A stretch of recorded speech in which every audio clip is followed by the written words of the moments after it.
Brovie, nakalagay dito Brovie. Si H15370 is wala siyang 5 GHz na Wi-Fi. So, ano lang siya, 2.4 GHz. Tapos, ito pa yung napansin ko din is, nung sinet up ko to, di ba, titingnan natin tong Wi-Fi name, tapos yung password. Ito yung IP address ng dashboard, 192.168.1.1, tapos yung password dito.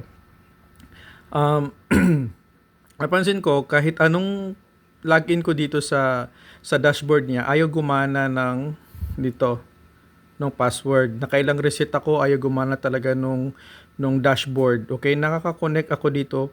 Pero pag ito kasi dalawa yung lumalabas dito sa ano ko. Dito sa sa Wi-Fi name niya. Nagbo-broadcast siya ng dalawa.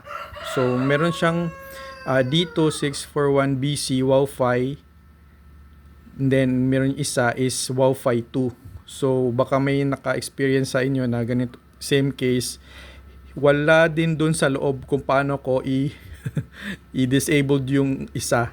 Dalawa talaga yung makikita nyo. Minsan pa nga tatlo pag minsan hindi. Pag initial setup, tatlo yung nakikita nyo. Parang may HI, then series of letters and numbers. Yun. Tapos after mong ma-setup, dalawa talaga yung lalabas. Hindi din siya ma-turn off dun sa may dashboard, sa may ano niya. Hindi ko lang kung bakit. Nare-rename ko to, itong dito, na nare-rename ko tong Wi-Fi name niya, pero lumalabas pa rin yung isa.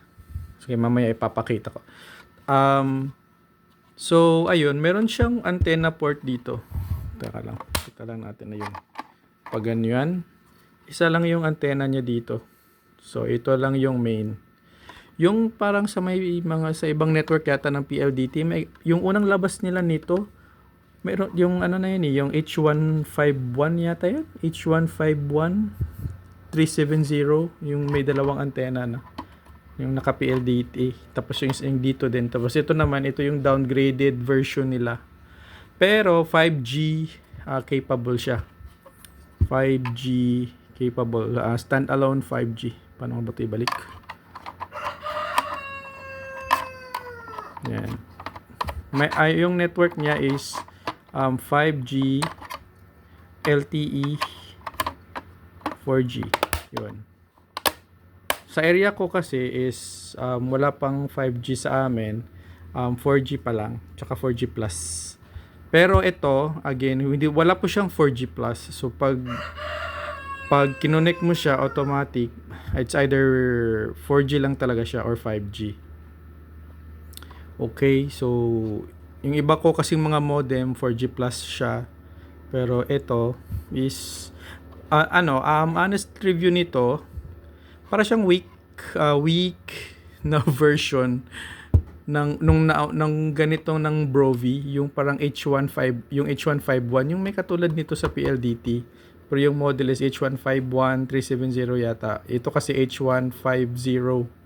So para siyang downgraded version, tsaka isa lang yung antenna port niya sa ano.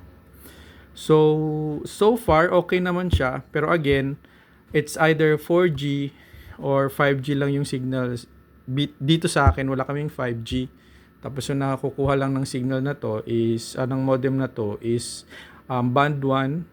Pwede niyo siyang i-lock. Meron din tong band lock na pwede niyo i-lock sa 1, sa 2, sa 1, sa 28, and sa 41. Depende yun sa area nyo, guys. So, eto naman. So, na-activate ko na yung SIM card nito. Pwede nating i-test. Teka lang. Yung speed test nito. Paano ba to? Speed test. Ayan. So, dito sa may Wi-Fi, ayan o, meron siyang, ayan o, itong Wi-Fi 2, eto, nirename ko na yung isa, pero wala talaga, hindi ko to ma-disable. Tingnan natin dun sa may dashboard niya para alam nyo. So ito connected na ako dito sa modem na to. So try nating mag speed test.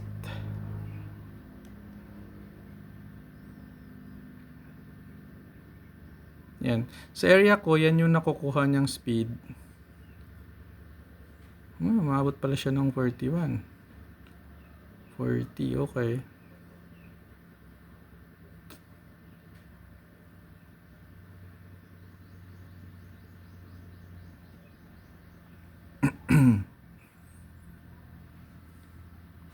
So, naka-ano lang to guys, band 1 lang yata to. Ayan. So, yan yung result. 42 download, then upload 17. Okay, based ito sa lugar ko, nandito ako sa Bohol, sa may Ubay. So, wala pa kaming 5G dito. So, 4G lang kami. At saka 4G plus. So, try pa natin ng isa pang beses. Okay, go.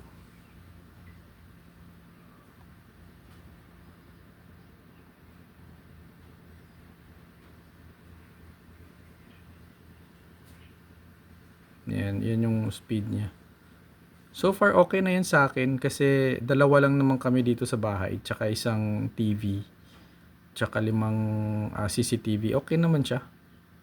Hindi naman siya lag compare dun sa malakas din yung smart sa area ko kaso nagka-capping kasi siya minsan pag ano eh.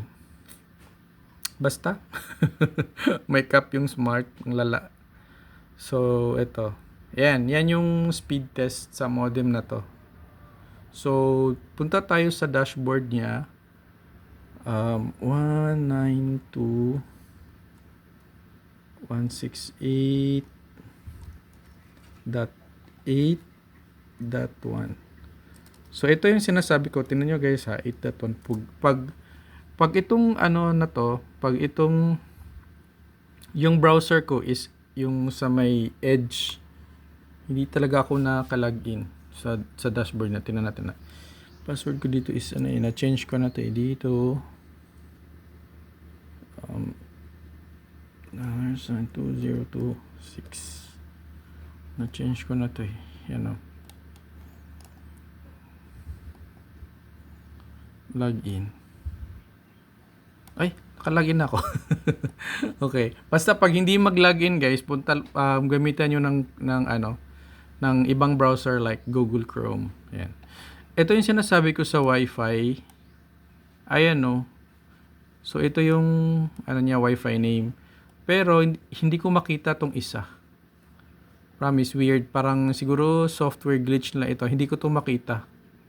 Magkasabay to laging dalawa.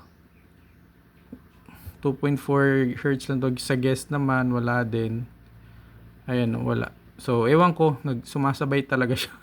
Hindi ko siya ma-off-off. Hindi ko makita. So, kapag nag-band lock naman, punta lang kayo dito sa may advance. Tapos, sa may system. Tapos, itong sa device info, device information, yan, ganyan. Ayan, naka-band 1 lang ako. Band 1. Ayan.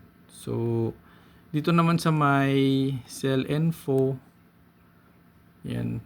Ito naman yung itong makikita nyo, cell information, ito yung kung saan currently connected si modem. So, 15 dB, medyo malapit 15 dB, 11 dB.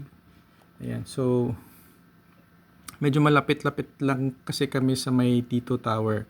And then, ito naman sa may neighboring, kita nyo guys yung 5G signal. Walang 5G kasi dito.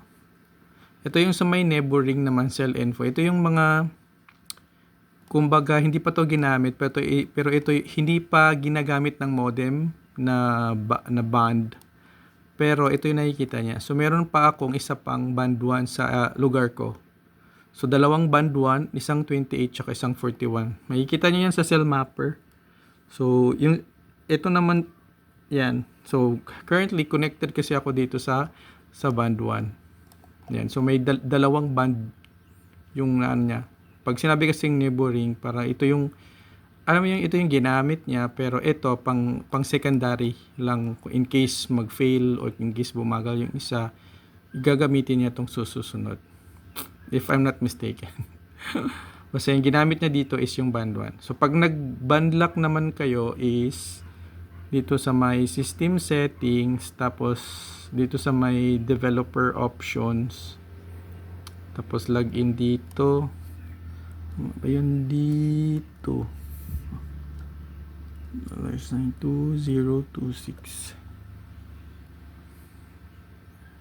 Yan. Tapos dito sa may band selection, ayan, yung lock parameters, band lock, yung no lock, band lock, or AFR lock, PCI lock, mga ganun. So, sa area ko kasi band 1 and band 28 tsaka 41, pero yung ginamit ko lang is band 1 and 28. Pwede din namang ayan, isa rin lang natin yung 41. Tapos dito naman sa 5G, wala naman kasi kaming 5G sa area. So, I don't mind. Yun, save nyo lang yung settings, tapos magre-restart si modem. Wait lang natin ulit.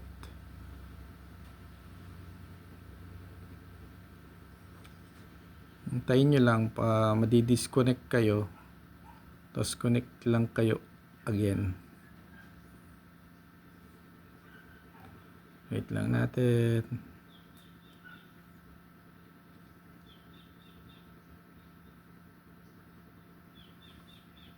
Ayan. Bumalik na yung wifi. Yung signal na lang. Ayan. So, bumalik na yung signal. Tignan natin kung saang band tayo connected. Home. Cell info. Ito pala. Ayan. Sa band 1 naman ako. Ito kasi at 42. Minsan kasi 4252 eh. So, minsan 550. Ayan. So, sa band 1 ako nakakonect. So, yun yung dashboard niya. Yun yung overall experience ko dito sa modem na to. Unlike dito sa ito, lagi akong na-disconnect. Meron siyang 5 GHz tsaka 2.4 GHz na Wi-Fi. Pero lagi akong na-disconnect sa Wi-Fi niya. Tapos, pero meron siyang fix ha, na doon sa previous video ko. Meron lang kayong doon sa may IPv4 only, kasi meron siyang IPv4 tsaka parang APN type yata yun, tapos parang PDP type something, tapos IPv4, IPv6, tapos piliin nyo lang yung IPv4 lang, tapos gumana naman daw. Just tinry ko din naman sa akin, din na-fix dito, so baka may bug lang talaga yung kan. So far okay naman to. Ito naman, wala siyang 5 GHz na Wi-Fi broadcast, 2.4 GHz lang talaga siya. So, pero so far elegant naman siya, maganda talaga siyang na modem, elegant siya. Wala siyang antenna. Para siyang Huawei, pero under Huawei naman siguro. Under Huawei yata ang Brovi. Correct me if I'm wrong. So, yun. Tapos pag bumili kayo nito, nandun kasama yung charger. Yan ito. Ito yung niya, loob. LAN cable. Yan. Wala. Naano ko na pala. So ayun lang guys. So far overall experience ko sa modem na to. Ang kasama lang niya pala na pag binili niyo ito is 15 days na unli data. Unli na siya sa 4G LTE and 5G. Tapos yun, yung kasali niya 15 days lang. Unlike dito din sa isa is itong modem na to, may kasama siyang 30 days, isang buwan nito. Ito is 15 days lang. So yung may magtatanong na naman na basta lahat ng mga Wi-Fi Pro SIM guys, na talaga siya, unlimited 4G and 5G LTE. 4G LTE, 5G, unlimited na siya. Kung walang 5G sa area nyo, unlimited siya sa 4G. Okay? So, wag kayong matakot bumili kasi pagka-register nyo sa SIM card, automatic siya, unli data na talaga siya. So far, wala naman akong capping na na-experience dito. So, yung pinakamahina kong speed na nakukuha nito was 14 paggabi. Yun. Pero hindi naman lag. Okay naman siya. So, ayun guys, if you have questions, feel free to comment lang or ask me anything, kahit ano lang. Yun, basta ito yung mga tatlong modem nila na yan, meron ako niyan. Yan lang for the purpose of informing. So nga pala guys, pag walang dito signal sa area niyo, wag na kayong bumili. So baka mapagastos lang kayo ng ng mga antena or ganyan. So hanap talaga kayo ng kung ano yung malakas sa area nyo. Okay? So if you have questions guys, feel free to comment, okay? So I hope may matutunan kayo kahit konti. Thank you guys and God bless. Bye-bye.